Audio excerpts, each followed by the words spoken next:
Hello दोस्तों, कैसे हो आप सभी। आज मैं आपके लिए कहानी लेकर आई हूँ। अरे नंदरानी कैसे सलाह दे रही हो अपनी माँ को। वर्षा की शादी मोहित के साथ हुई तो मानो वर्षा की जिंदगी ही बदल गई। मोहित उसे बहुत प्यार सम्मान देते थे। वर्षा की सास मिताली जी का भी काफी अच्छा स्वभाव था।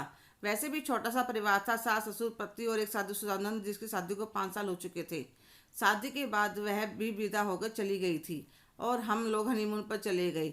पूरे 10 दिन बाद आए। मेरी सासू माँ काफ़ी चुस्त थी, सारे काम बड़ी जल्दी जल्दी करती थी। शादी का घर देखकर भी कोई यह नहीं कह सकता था कि शादी का घर है। इतनी साफ सफाई। हनीमून से आने के बाद रसोई करने पर मैं भी अपने घर की जिम्मेदारी संभाल ली।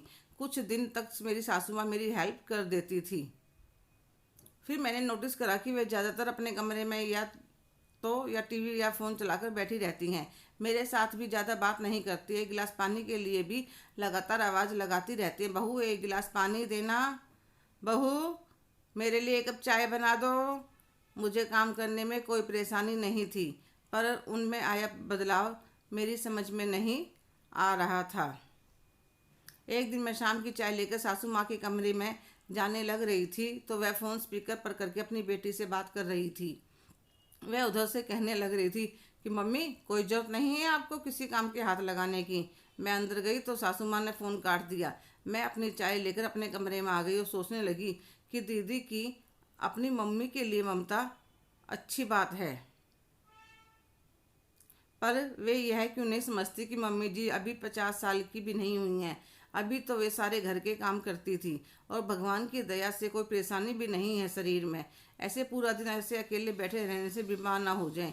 फिर मैंने भी सोच लिया कि यह मेरा भी घर है, मेरी भी तो सासू माँ है, तो मैं भी अपना कर्तव्य निभाऊंगी। शाम को भिंडी धोकर ले आती हूँ। मम्मी जी जरा इन्हें काट दीजिए। इतने में आटा गूँथ लेती हूँ। वे कुछ नहीं कहती और काट कर दे देती हैं। अगले दिन सुबह मैं सासू माँ से कहती हूँ, मम्मी जी यह कह रहे थे गोभी के परांठे तुम मत बनाना, गोभी के परांठे मम्मी ज़्यादा बढ़िया बनाती है। प्लीज़ मम्मी जी मुझे भी सिखा दोगी क्या। तो वह खुश होकर रसोई में चली जाती है और बड़े मन से मुझे भी सिखाती हैं। जब मैंने खाए, सच मम्मी जी बड़े स्वाद बने हैं। अगली बार मैं भी कोशिश करूंगी। अब तो मैंने अपनी आदत बना ली थी। कभी क्रोशिया लेकर बैठ जाती तो कभी साड़ी के फॉल के बहाने।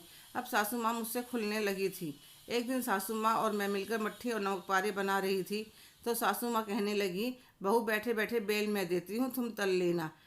ठीक है मम्मी जी। इतने में ननंद आ जाती है और अपनी माँ को काम करता देखकर भाभी पर चिल्लाने लगती है, भाभी आपको शर्म नहीं आती मम्मी से काम करवाते हुए।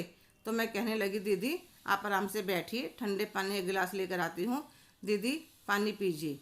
फिर मैं कहने लगी, दीदी आप बेटी हो, आपकी ममता अपनी जगह सही है, पर एक बात बताइए, मेरे आने से पहले मम्मी जी ने सारा घर संभाल रखा था और मेरे आते ही इनका सारा काम छुड़वा दिया। भाभी आप क्या कहना चाहती हो। दीदी मैंने आपकी मम्मी की बातें फ़ोन पर सुन ली थी। एक बात बताइए, जब मम्मी के शरीर में कोई दिक्कत नहीं है तो वह पूरा दिन बैठकर कैसे काटेंगी। और कल को अगर मुझे घर अपने हिसाब से चलाने की आदत पड़ गई तो हो सकता है मम्मी जी का रसोई में घुसना मुझे पसंद ही ना आए। नंद को सारी बातें समझ में आ जाती है और अपनी गलती का एहसास भी हो जाता है और कहती है, भाभी अब तो मुझे मम्मी की कोई चिंता न रही क्योंकि आप हो उनकी देखभाल करने के लिए। तो भाभी कहते हैं, चलो दीदी इसी बात पर गर्मा गर्म चाय पीते हैं और खस्ता मट्ठी और नमक पारे खाते हैं। हेलो दोस्तों, कैसे हो आप सभी। आपकी क्या राय है, बहू आने के बाद सासुओं को काम छोड़ देना चाहिए। कमेंट करके ज़रूर बताइएगा। अगर आप मेरे चैनल पर नए हैं तो लाइक शेयर सब्सक्राइब करना ना भूलें। धन्यवाद।